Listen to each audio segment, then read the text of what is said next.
petit retard, on a eu grand retard, mais bon, it happens. Donc, comme prévu, nous sommes avec Paola Audrey, coucou. Coucou, ça va? Ça va. Et j'ai reçu quelques questions. Ce qu'on va faire, c'est qu'on va commencer par les questions que j'ai préparées. J'ai arrêté de leur donner. Oui, Commence par soi-même. Voilà. Ensuite, on prendra quelques questions qu'on a reçues. On a pris un peu de retard, du coup, on aura environ une quinzaine de minutes par là. Et donc, n'hésitez pas à poser des questions, de continuer de poser des questions en commentaire et tout. Donc, voilà. Donc, vite fait, on va laisser Paola nous parler un petit peu d'elle, de son parcours, pourquoi elle fait ce qu'elle fait aujourd'hui, pourquoi elle n'a pas choisi par exemple, d'être une femme au foyer, par exemple. La routine, la maison, le bébé, le mari, ouais. Alors, grosso modo, qui suis-je? Donc, déjà, bonjour à tout le monde, à tous ceux qui nous regardent et à toutes celles qui nous regardent. Donc, Paola Audrey, 27 ans, d'origine camerounaise, vivant à Abidjan, ancienne parisienne, entre guillemets. Alors, qu'est-ce que je fais? Grosso modo, actuellement, j'ai lancé une agence de communication qui est, je préfère dire agence créative, mais bon, en général, quand on dit créatif, les gens ne comprennent pas, donc agence de communication spécialisée dans le domaine du lifestyle, hein, grosso modo, tout ce qui, comme je dis, tout ce qui rend la vie un peu plus belle, donc la musique, la mode, la beauté, la gastronomie, les voyages, voilà. C'est parce que c'est mon expertise, ou du moins c'est le domaine dans lequel j'évolue depuis bientôt 10 ans maintenant. À part ça, avant ça, j'ai travaillé en agence en Côte d'Ivoire, et avant ça, j'étais à Paris, donc j'avais monté un média qui s'appelle Fascist Black, qui est un des principaux, je pense, médias mode afro, en tout cas. Et voilà, ça c'est les grandes lignes. D'accord. Donc, et puis, d'après toi, selon toi, quels ont été les points déterminants de ce soir? Les points déterminants. Je dirais, déjà la base, c'est d'avoir commencé ce projet entrepreneurial en 2007, même si je ne savais pas encore que j'étais en train d'entreprendre. Pour moi, c'était plus un hobby. Je n'ambitionnais pas nécessairement d'avoir ma propre entreprise à l'époque. Je voulais plutôt travailler dans le secteur du luxe. Donc j'ai commencé ça parce que la mode, du coup, m'attirait beaucoup. Et puis le projet a grandi organiquement. Donc ça, c'est la première étape. Donc ça a énormément modifié beaucoup de mes choix en termes de carrière, en termes d'études. Ça, c'est un. Autre étape déterminante, je pense, quand on a levé les fonds pour financer le passage de ce magazine en ligne, un magazine papier. Ça aussi, ça a été une expérience assez incroyable de faire cette levée de fonds avec notre communauté. Et ensuite, du coup, ça m'a aussi permis de découvrir complètement le monde de la presse papier que je ne connaissais pas. Et ça m'a ouvert effectivement énormément de portes en termes de... Parce que du coup, là, j'ai pu commencer à travailler avec des marques quand même assez prestigieuses, avec des personnalités aussi assez connues. Donc, c'est toujours bon pour le CV, comme on dit. Et découlant de ça, après, troisième étape, enfin, moment important de ma carrière, probablement mon départ de Paris pour Abidjan, je pense. Voilà. Donc, j'ai entendu parler de levée de fonds. Oui. Et je me souviens qu'il y a quelques temps, justement, je recevais des messages d'un jeune homme qui lançait une start-up et qui se demandait comment faire pour lever des fonds. Il me dit qu'il avait, il m'a envoyé un lien. Il me parlait sur le lien, c'était Litchi ou je sais plus, something like that. C'était du crowdfunding. Du crowdfunding de ces plateformes. Ouais. Et il me disait que ça marchait pas, il y avait personne qui répondait, il y avait personne qui cliquait pour déposer des dons. Il y avait vraiment personne. Du coup, il me disait comment faire. Voilà. Alors, je pense que l'erreur parfois que les gens font sur le crowdfunding, parce que nous, c'est par là qu'on est passé avec Fascist Black, pour la petite histoire, pour passer du web au papier, on avait évalué nos besoins à 30 000 € à l'époque, ce qui en dollars, selon le cours du change, donnait à peu près 40 000 $. Donc on a évalué ça et puis on a fait une campagne de communication qui a duré 2 mois puisque sur Kickstarter qui était la plateforme où on a levé, je pense que c'est pareil partout, on a une date butoir et si à la date butoir on n'a pas levé les fonds exactement, même si on est à 5 centimes près, tout est annulé. Voilà, donc c'est qui tout double en fait et je peux dire qu'en termes de nerfs c'est assez compliqué à gérer. Je pense que comme je disais, l'erreur que font les gens en lançant une campagne de crowdfunding, c'est pour moi ils mettent la charrue avant les bœufs, c'est-à-dire ils lancent la campagne et ils communiquent après. C'est tout le contraire. Il faut communiquer bien avant. C'est un truc que nous on a appris bien évidemment sur le tas. Il faut communiquer bien avant, il faut constituer sa fanbase bien avant ou sa base client, peu importe comment on l'appelle. Il ne faut même pas hésiter à faire des événements parfois hors ligne pour mobiliser les gens, pour qu'une fois que on va dire la campagne est lancée et que la possibilité de mettre de l'argent est en place, que les gens n'hésitent pas. Parce qu'on perd énormément de temps à convaincre. Après, il y a des choses qui sont, j'ai envie de dire, de l'ordre de l'humain. Quand vous commencez une campagne, en général, c'est un peu slow, ça va organiquement, donc c'est progressif. Et en général, c'est à 3 semaines, 2-3 semaines en moyenne de la fin, que les gens se bougent, que l'argent arrive beaucoup plus rapidement. Mais ces choses-là mettent du temps. Mais c'est le temps que le message se propage. C'est que je recommande en général à ceux qui me posent la question, je leur dis communiquer avant, en amont et pas en aval. D'accord. Donc, j'espère qu'il a écouté. J'espère qu'il écoutera. J'espère que voilà, il va appliquer ça parce qu'il avait l'air vraiment désespéré. Et honnêtement, ça me. Non, c'est très. Nerveusement, c'est très dur à tenir une campagne de crowdfunding. Moi, j'y étais. En plus, à l'époque, j'étais en stage, donc c'était très compliqué de gérer. Je suis en stage dans la joaillerie, donc j'avais des clients assez exigeants à l'époque. Donc, entre gérer ça et j'avais toujours un œil sur la jauge de progression, donc sachant qu'en plus, les gens peuvent mettre de l'argent. Et après, pour une raison X ou Y, retirer. Donc en gros, on voit la progression, vous êtes peut-être à 50% de votre but mardi, mercredi, vous êtes redescendu à 35%. C'est très... Ah oui, non, nerveusement, c'est très très dur à gérer. Heureusement, je n'étais pas seule, j'ai des associés avec qui on se partageait le stress, mais c'est vrai que c'était pas évident. J'imagine. Ouais. Mais bon, après tout ça, aujourd'hui, est-ce que tu pourrais dire que tu es une femme heureuse? Est-ce qu'on n'est jamais absolument heureux dans l'absolu? Je ne sais pas. Mais en tout cas, ce qui est sûr, aujourd'hui, je suis en paix, je suis sereine. Et surtout, bon, je ne crois pas au truc astrologique, parce que je trouve que c'est parfois un peu... Voilà, mais je suis de signe astrologique balance. Donc, et assez ironiquement, dans ma vie, je suis toujours en train de chercher l'équilibre entre tout. La vie professionnelle, la vie familiale, la vie personnelle, etc. etc. Actuellement, aujourd'hui, je pense que je ne suis pas loin du point d'équilibre. Je ne suis pas loin. Je ne suis pas encore, mais je suis pas loin. Parce que, d'abord, je fais ce que j'aime. Je me lève tous les matins en allant faire ce que j'aime. Je suis une maîtresse de mon temps. Ça aussi, c'était quelque chose, quand j'étais salariée, qui était vraiment compliqué. J'allais justement te demander quelle était ta motivation. Quelles sont tes motivations le matin? Ma motivation le matin, c'est de me lever, d'aller faire ce qui me plaît et d'être payée pour le faire. Ça, c'est, je pense... il y a plusieurs définitions du bonheur. Une des définitions du bonheur, en tout cas professionnel, pour moi, c'est ça, c'est de pouvoir voilà, se lever le matin et vivre de ce qu'on aime faire. Aussi accompagner des clients, parce que dans ce que je fais, c'est pour ça que je voulais aussi une agence et j'ai eu la chance de pouvoir monter une boîte qui me correspond et pas de faire, enfin pas l'inverse, c'est-à-dire pas moi essayer de rentrer dans une boîte qui me correspond, mais plutôt moi d'en créer une basée sur moi ce que j'ai envie de faire. Ça, c'est un luxe en soi. Du coup, ça me permet justement cette boîte-là de pouvoir être impliquée dans énormément de projets sans les porter d'A à Z. Mais voilà, d'avoir des clients dans différents pays qui ont... je les accompagne dans la réalisation de leurs projets. Donc ça aussi, c'est assez stimulant à mon niveau. Et j'ai envie de dire... même la simple sensation, le simple fait d'être financièrement indépendante, c'est génial. D'avoir mon propre appartement, d'être indépendante. Ça, ça aussi, la liberté est quelque chose de très très important pour moi. Et donc à ce niveau-là, je veux dire que je suis heureuse à ce niveau. Après tout, le tableau n'est pas parfait, j'ai pas encore tout ce que je veux, mais j'apprends à être modeste et humble et surtout à regarder autour et de me rendre compte que j'ai énormément de chance, même si j'y ai travaillé quand même pour. Voilà.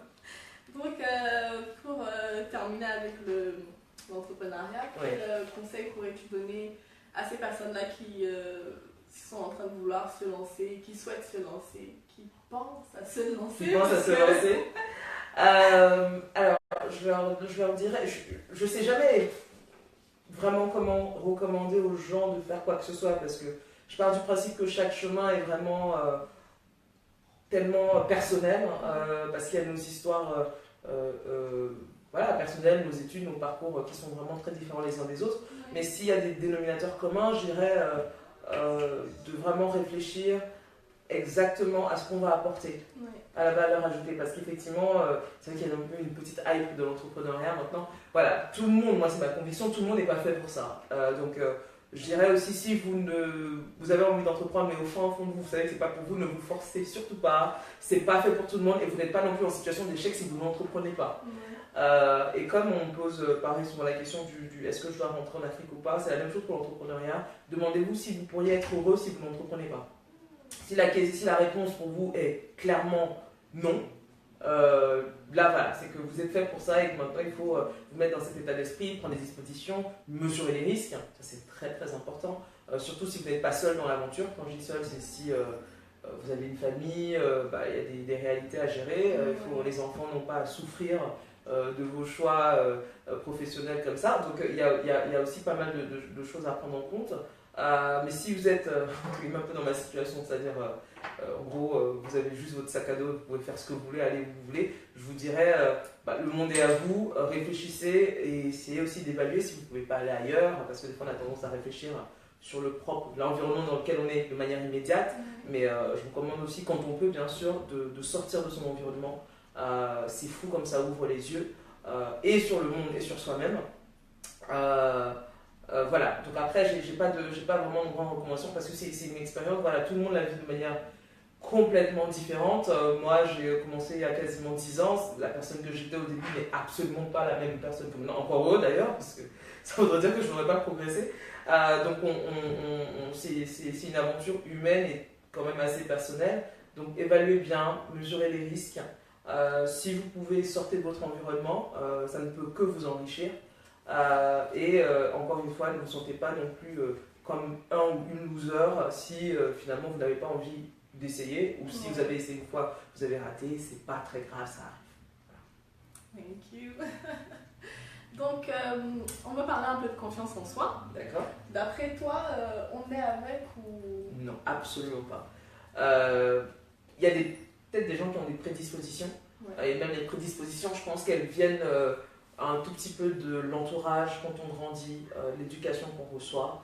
Je pars du principe qu'un enfant qui a grandi dans une famille aimante, avec des parents qui l'ont toujours encouragé, sans le chouchouter à excès, mais au moins quelqu'un qui a toujours été, à qui on a toujours dit qu'il est bien, qu'il est bon, qu'il est beau, etc., etc. Je pense que ça participe aussi à bâtir une confiance en soi. Après, je pense que même qu'on soit très confiant ou pas quand on est petit, il y a toujours cette période, je pense, qui nous met un peu tous à égalité, c'est l'adolescence, où on a un peu une perte de repères parce qu'on grandit, parce qu'on change physiquement et aussi psychologiquement, émotionnellement. On est aussi confronté à quelque chose qui est très violent, c'est-à-dire les autres. Le regard de l'autre qui peut être très très dur, et maintenant avec le recul je me rends compte que les enfants peuvent être très cruels entre eux et les ados encore plus. La pression qui pour moi, c'est peut-être un avis de vieille folle, mais je trouve que la pression de l'autre aujourd'hui est encore 10 fois plus prépondérante qu'elle ne l'était, je pense notamment avec les réseaux sociaux, et du coup je pense que c'est encore plus difficile aujourd'hui de se battre pour s'imposer, parce que la question c'est ça. Donc pour moi la confiance en soi, elle se bâtit. Et plus on est dans un monde où tout est uniforme, plus ça devient compliqué d'avoir confiance en soi en fait. Parce qu'on a envie, et c'est humain et c'est normal, de rejoindre, j'ai envie de dire, la norme. Comme ça, en fait, il n'y a pas une tête qui dépasse, parce que quand on a une tête qui dépasse, on est obligé d'assumer ça, de justifier pourquoi on pense qu'on est différent, etc. Et ça demande énormément de travail sur soi. Donc la confiance en soi, elle met des années à se bâtir. Je pense pour la majorité, après il y a d'autres personnes qui sont très très très très confiants, mais pour moi en général les gens qui ont un excès de confiance en eux cachent autre chose. Oui, je pense que, parce que des fois je reçois aussi des messages, inbox de j'aimerais être comme toi et tout, et moi je leur répète tout le temps que c'est pas parce que sur toutes mes photos je suis souriante que j'ai pas des petits problèmes, ou alors que je n'ai pas eu certains problèmes. Je leur ai un jour parlé du fait que, à un moment donné par exemple, je me disais ma poitrine, ou alors par exemple mes pieds, je détestais mes pieds, je mettais jamais, au grand jamais de chaussures ouvertes. Parce que je me disais, j'ai pas les pieds d'une femme, j'ai pris les pieds de mon père. Et même au lycée, les gens me disaient, non, vraiment tes jambes, moi aujourd'hui, mes jambes, my God. J'en ai fière. Voilà. Donc, tout ça, ça se construit vraiment. C'est pas comme ça, du jour au lendemain, on se lève et on a confiance en soi. Tout à fait, ça se construit. Et en reparlant des réseaux sociaux, justement, de tout ce qu'on peut avoir comme côté négatif, positif, mais surtout négatif, Est-ce que tu aurais 3 conseils? Quels conseils pourrais-tu donner aux personnes pour réduire l'écart entre ce que l'on dit et qui on est? Ah, ça c'est un sujet. Voilà. Ça c'est un sujet 3 petits conseils qui est très très récurrent. Moi j'ai une maxime personnelle qui pour moi passe un peu partout. Faut faire en sorte d'être ou de vivre une vie qui est, comment dire, je vais prendre le cas d'Instagram parce que c'est un peu le réseau social par définition des apparences, etc. Faut faire en sorte d'avoir une vie qui est suffisamment belle et remplie pour qu'Instagram ne soit qu'un détail, pas dans l'autre sens. Faut pas absolument être sur Instagram pour se créer une vie parallèle et parfois fausse et plus dangereuse. C'est pas forcément que les gens commencent à croire à vos mensonges et quand vous-même commencez à y croire. Ça, là, il y a c'est-à-dire une perte de connexion avec la réalité qui devient... Et je le dis parce que j'ai vu des gens se perdre comme ça. Et même, on a vu même des célébrités, hein, ça n'arrive comme quoi, ça arrive un peu à tout le monde. Et tout ça, c'est un peu, encore une fois, la pression du regard extérieur. L'impression de vouloir toujours montrer qu'on a une vie parfaite. On est... qu'on a réussi, etc. etc. C'est peer pressure. Voilà. Alors, 3 conseils. Je dirais, déjà, il faut savoir évaluer l'impact qu'ont les images des autres sur nous. Si on considère que, je sais pas, à force de voir telles images, parce que ça, c'est un truc auquel je crois, on est ce qu'on mange, on est ce qu'on voit, on est ce qu'on lit, on est ce qu'on dit et ce qu'on écoute. Ouais. Si vous partez du principe qu'en passant, je sais pas, 1 heure sur Instagram ou sur Facebook, à la fin, vous êtes un peu déprimé en vous disant leur vie a l'air tellement bien, j'ai tellement raté la mienne, ça, c'est un signe. Il faut réduire... un peu la consommation, ça c'est un. Deuxièmement, je dirais, prenez aussi le temps parfois de ne pas passer 1 semaine ou 2 sans vous connecter. Et aussi en 3, je dirais de parfois, peut-être ça s'appliquerait peut-être un peu plus aux filles, de s'imposer aussi des moments d'imperfection sur les réseaux. Ça permet de rééquilibrer les choses, de s'autoriser par moments. Moi, par exemple, j'essaye de faire au max, je poste toujours au moins une photo de moi où j'ai pas de maquillage. Oui. En fait, c'est tout simplement bon. J'ai de la chance, j'ai commencé à maquiller très tard, donc du coup, je suis habituée à mon visage sans maquillage et j'ai pas de problème. Donc, mais c'est vrai que par exemple, on est avec cette école où tout le monde est en make-up en permanence et des make-up lourds. On peut devenir accro un peu à cette image de soi améliorée en fait. Oui. Et quand on se voit avec les filtres, etc. Et donc on se voit on a vraiment, c'est-à-dire une impression d'horreur, de ne pas être suffisamment valable pour être vu. Donc il faut s'imposer des moments d'imperfection aussi. Je pense que ça rééquilibre un peu tout. Ça peut être poster des photos de soi sans maquillage ou sans tissage ou quoi que ce soit, vraiment naturel. Se l'imposer et avoir le courage d'affronter aussi les commentaires, etc. Même si en général très peu de personnes viendront vous dire que vous êtes moche. Exactement. Voilà. Ça c'est une chose. Ou s'imposer aussi pour pouvoir raconter, si on est quelqu'un par exemple qui raconte un peu des success stories, s'imposer aussi parfois de parler de ses échecs. Ça, encore une fois, je pense que ça donne une dimension humaine et beaucoup plus réelle en fait. Donc ce serait 3 conseils. Ça me rappelle un peu Vanessa Caicero, une blogueuse, qui justement montrait une fois, je me souviens d'une vidéo, elle tire sa valise et tout, avec des jolies chaussures, genre oui, elle voyage, et elle prend un verre, oui, et après, elle fait genre elle est en train de passer du bon temps, et puis à la fin elle rigole, elle dit regardez ma valise elle est vide, j'allais nulle part, je suis sortie là. Je suis venue faire ma photo et puis je vais tourner, rentrer chez moi, remettre mon pyjama et me coucher. Donc vraiment, arrêtez de croire à tout ce que vous voyez. Non mais complètement, c'est important d'avoir du recul sur ça. Il y a une demoiselle qui a posé la question de savoir comment est-ce que tu gères ta vie de femme et ta vie d'entrepreneur. Je suis loin d'être un exemple là-dessus parce que en fait comme j'ai bâti entre guillemets mon entreprise autour de ce que j'aime, c'est une bonne chose et une mauvaise chose en même temps. Ma vie personnelle et ma vie professionnelle sont très très très liées. Donc par moment avant je ne mettais pas du tout de distance. Maintenant j'apprends à en mettre, c'est-à-dire je m'oblige moi-même à un moment donné à baisser l'écran de l'ordinateur, à le ranger, à me dire tu sors ou tu regardes un film qui n'a rien à voir avec ton boulot, etc. etc. Donc la vie de femme, après je ne sais pas ce qu'elle comprend exactement par vie de femme, mais si c'est avoir une vie sociale, entre guillemets, non, j'en ai. J'apprends, j'étais un peu nerd je suis toujours en train de chercher quelque chose, en train de regarder un truc, enfin voilà, j'ai l'impression qu'il faut que mon cerveau soit en permanence en train de travailler. Maintenant j'ai un peu réduit ça, je m'autorise maintenant à effectivement à pas bosser, à sortir, à aller voir des copines, à aller au ciné toute seule, à aller au resto toute seule. Voilà, donc je m'autorise des moments comme ça qui sont en déconnexion justement pour sortir un peu de ce que je fais. Donc après je sais pas si ça répond à sa question. J'espère, mais sinon vous pouvez m'écrire sur ma page Facebook en me précisant exactement ce que vous voulez, j'essaierai de vous répondre. Voilà, donc après, je crois que les dernières questions, ce qu'on fera peut-être, c'est, je te les enverrai, peut-être que je pourrai faire une petite vidéo. Une petite vidéo pour y répondre, il n'y a pas de problème, avec plaisir. Donc pour conclure, oui. Because we have to go. Donc pour conclure, spontanément, est-ce que tu entends comme ça, gratitude, à quoi tu penses? Gratitude, je pense à Dieu. Parce que, alors je suis sortie de religion, donc je n'ai plus de religion, mais je crois en une force divine, en Dieu en l'occurrence. Gratitude parce que je pense que tout commence par lui. Et surtout parce que, notamment cette année, je vois des... Alors encore une fois, je ne suis pas dans la religion, mais j'ai des manifestations qui sont tellement... j'ai envie de dire forte d'une puissance clairement extérieure et omnisciente qui m'ouvre des portes sans que je ne fasse quoi que ce soit. Donc pour le coup, je suis très très reconnaissante.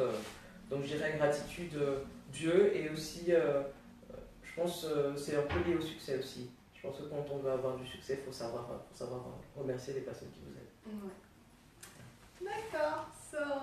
Thank you very much. Merci à toi, c'est très gentil. Merci beaucoup d'avoir regardé. Merci d'être venu. On va faire comme ma fille dit souvent. Ah, elle fait on traque cheese pour boire. Ah, elle fait cheese, d'accord, très bien. Alors, cheese All the best. et cheese. À tous. Merci beaucoup.